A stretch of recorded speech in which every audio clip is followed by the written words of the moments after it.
Assalamualaikum warahmatullahi wabarakatuh. Sebelumnya perkenalkan, saya Yasi Pranata dengan NIM 22104020053. Nah, di sini saya akan mempresentasikan mengenai media yang saya buat untuk menunjang pembelajaran dengan KD 3.9 mengenai menemukan unsur-unsur dari buku fiksi dan non-fiksi yang telah dibaca. Nah, dari KD 3.9 ini ada beberapa indikator hasil belajar yang harus dipenuhi. Yang pertama indikator yang pertama adalah siswa diharapkan dapat menemukan unsur-unsur yang terdapat dalam buku fiksi yang telah dibacanya. Kemudian indikator yang kedua ialah siswa diharapkan dapat menentukan unsur-unsur yang terdapat dalam buku non-fiksi yang telah mereka baca. Nah, indikator yang ketiga ini adalah siswa diharapkan dapat menentukan persamaan dan juga perbedaan buku fiksi dengan buku non-fiksi. Kemudian, indikator yang keempat ini merupakan indikator mengenai sikap atau indikator yang dari aspek afektif, yaitu siswa diharapkan dapat bersikap percaya diri untuk mempresentasikan hasil belajarnya.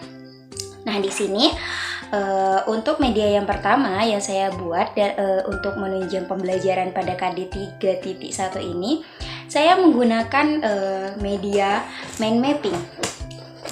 Seperti ini bentuk dari media mind mapping. Nah, untuk lebih jelasnya saya akan mencantumkan foto di akhir video mengenai penjelasan mind mapping ini sendiri. Nah, mind mapping ini sendiri merupakan sebuah metode yang digunakan untuk mengelola informasi secara keseluruhan melalui pemetaan peta pikiran yang berbentuk percabangan yang dituangkan langsung ke dalam media tulis seperti ini.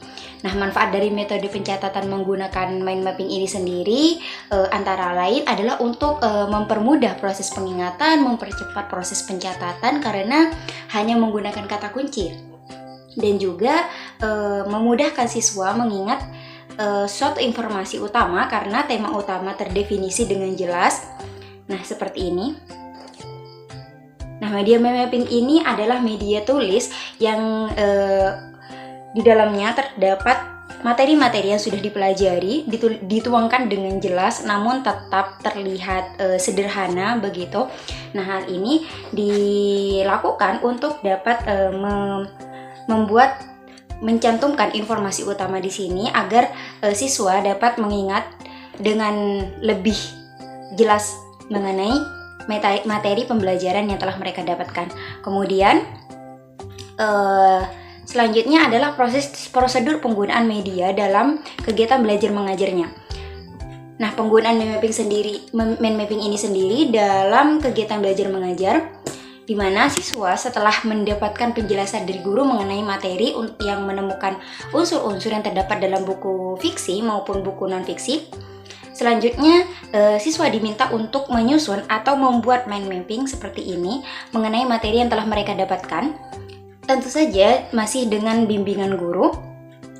Nah, setelah selesai membuat mind mapping seperti ini, maka siswa diminta untuk ke depan kelas dan mempresentasikan hasil catatan atau tulisan yang mereka buat dalam bentuk mind mapping seperti ini.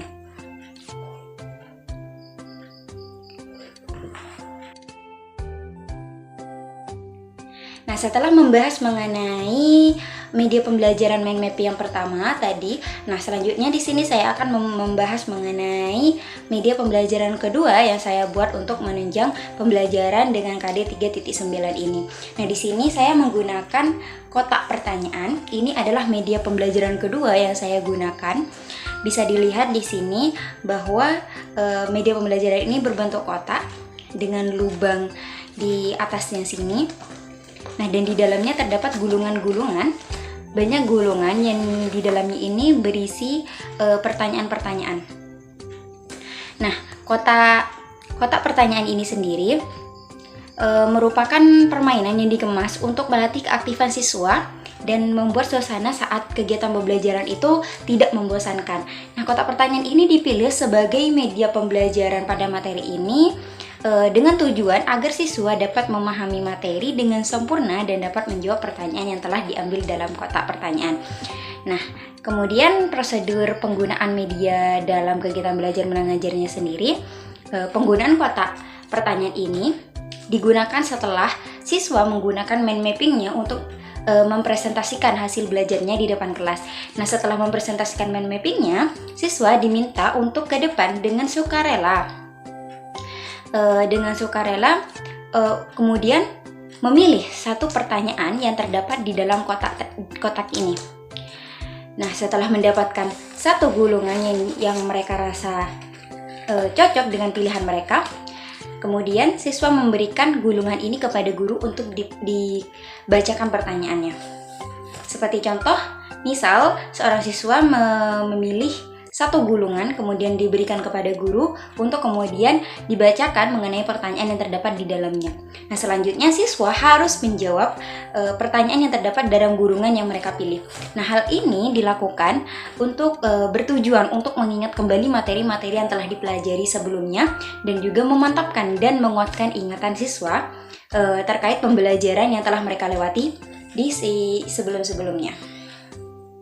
Nah, untuk lebih jelasnya lagi mengenai media pembelajaran kotak pertanyaan ini, akan saya lampirkan foto kotak pertanyaan ini di akhir video mengenai penjelasan dari kotak pertanyaan ini.